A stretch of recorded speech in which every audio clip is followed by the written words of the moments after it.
Masih bersama saya Budiman Tanrujo di Satu Meja The Forum. Kembali ke Burhanuddin Muhtadi. Bung Burhan, apa yang harus dilakukan oleh kelompok relawan agar relawan yang capres yang dijagokan itu dipinang partai politik dan menang dalam Pilpres 2024? Jawabannya simpel, jangan berhenti di deklarasi. Meskipun jawabannya sederhana, itu tidak mudah dilakukan. Karena kalau misalnya mau dilakukan secara masif, itu membutuhkan politik yang passionate.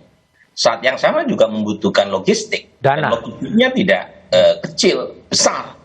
Nah, kalau misalnya relawan itu betul-betul punya passionate politik, itu dengan sendirinya bisa menghimpun, memobilisasi sumber dana secara sukarela, sesuai dengan namanya, relawan. Bahkan seringkali relawan itu sendiri hanya indah di atas kertas. Seringkali tidak ada unsur relawannya juga.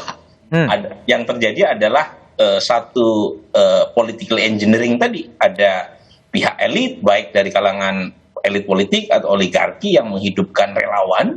Dan relawan hanya sekedar pion dari kepentingan besar yang ada di belakangnya. Nah, kalau misalnya itu yang terjadi, saya kira sulit untuk menimbulkan passionate politik yang tadi saya bilang. Nah, passionate politik itu pernah terjadi 2012. Jadi dan penelitian dari Ahmad Swaidi, dari Huria, dari banyak kawan akademisi itu menunjukkan 2012 ya, saat itu Pak Jokowi Ahok ya melawan Pak Foke, itu memang ada unsur passionate. Di 2017 itu ada juga passionate dari dua kubu yang berbeda antara pendukung Ahok dengan kubu Mas Anies. Dua-duanya passionate dengan strategi yang berbeda pula. Tetapi ada unsur passionate itu yang membuat kerja relawan itu lebih murah karena ada unsur unsur sukarela. Untuk membantu, untuk menyumbang secara bersama-sama. Nah, masalahnya adalah apakah itu akan kita lihat di 2024? Kalau mengacu pada pengalaman 2019 kemarin, itu terus terang saya melihat banyak klaim yang mengatakan relawan pendukung Pak Jokowi, relawan pendukung Pak Prabowo, tetapi sudah tidak serelawan sebelumnya. Maksudnya ada pamrih ya? Oke, baik. Ada unsur pamrihnya. Oke, Bung Laude, apa yang Anda lakukan agar Anies yang tidak punya partai politik itu bisa mendapatkan kendaraan politik dan menang di Pilpres 2024? Saya pada posisi orang menyatakan bahwa punya partai politik juga sebuah keunggulan, tapi saya punya pendapat saat ini Pak Anies juga tidak punya partai justru juga sangat asik. Beliau bisa berkomunikasi dengan partai manapun, kan gitu ya. Ada yang tidak disinggung mungkin oleh Bang Burhan tadi, selain kekuatan figur, ya kekuatan figurnya Pak Anies kan sudah dibuktikan melalui lembaga-lembaga survei, didukung kemudian oleh hasil kerjanya nyatanya ya. Sebutlah misalkan bagaimana Jakarta ditata ya, bagaimana misalkan adanya JIS, Jakarta International Stadium misalkan, bagaimana itu Taman Ismail Marzuki ya, banyak pembangunan fisik yang lainnya, yang non fisik pun banyak, KJP, KJS dan lain sebagainya. Ada waktunya nanti bisa aja. Ada poin berikutnya yang tidak disebut oleh Bang Burhan, yaitu tentang efek komplementer di mana pemilu 2024 itu nanti berbarengan Pilpres dengan Pileg. Partai biasanya punya kepentingan di situ. Dia ingin punya suara yang banyak, maka sosok yang kuat ya, menarik suara partai. Menarik suara untuk bagaimana juga caleg-calegnya kemudian bisa mendapatkan suara terbanyak.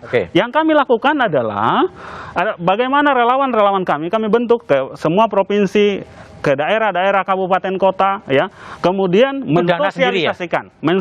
Tugasnya adalah mensosialisasikan apa prestasi-prestasi Pak Anies.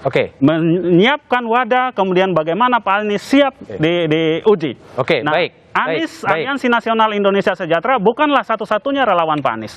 Sangat boleh jadi kami hanyalah bagian kecil dari relawan yang lain yang menginginkan Pak Anies untuk menjadi presiden. Baik. Indonesia. Bung Mawing, jadi apa yang akan Mas Mawing lakukan untuk Ganjar mendapatkan tiket dan kemudian menang di Pilpres 2024?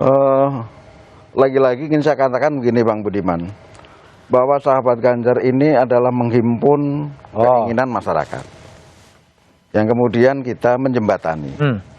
Dan kemudian masyarakat sudah sangat paham kok apa sih yang sudah dilakukan oleh Ganjar Pranowo, prestasi apa yang sudah dicapai ketika Pak Ganjar Pranowo sudah ada di birokrasi sebagai gubernur kepala daerah di Provinsi Jawa Tengah 2 periode ini.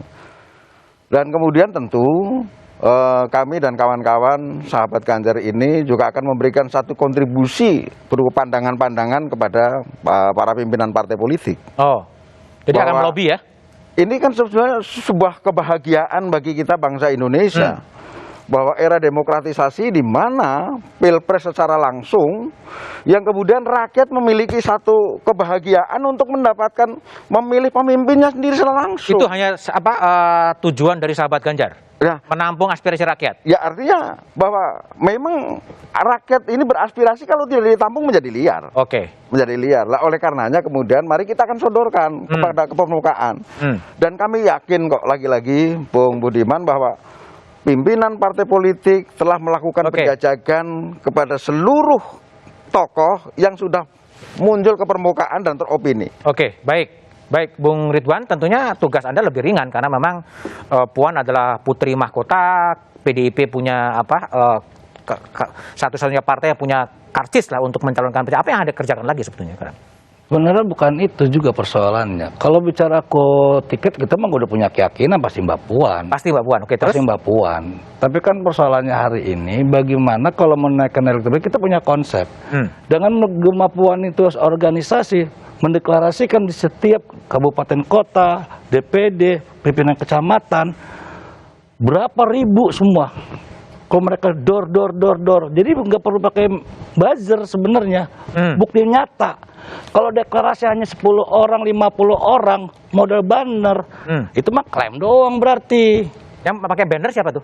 Ya kan banyak orang mendeklarasikan diri, cuma 5 orang, 10 orang, atau 50 orang, ngeklaim itu suara rakyat. Oke. Kalau kita buktikan, saya mau pakai mekanisme, kalau bikin deklarasi minimal 150 orang. Oke, 150 Jadi orang. jelas aspirasi masyarakat untuk mendukung calon pemimpinnya itu jelas. Oke. Jadi bukan klaim, gitu loh. Mari kita belajar kejujuran hati gitu loh. Oke, ya. Jangan bohong-bohongin rakyat, klaim-klaim rakyat. Kita ini butuh orang tuh yang jujur. Oke, gitu. baik, Bung Burhan, Bung Ridwan, Bung Burhan Mutawadi, Mas Mawing dan Laude Bashir, terima kasih telah bergabung di Satu Meja The Forum.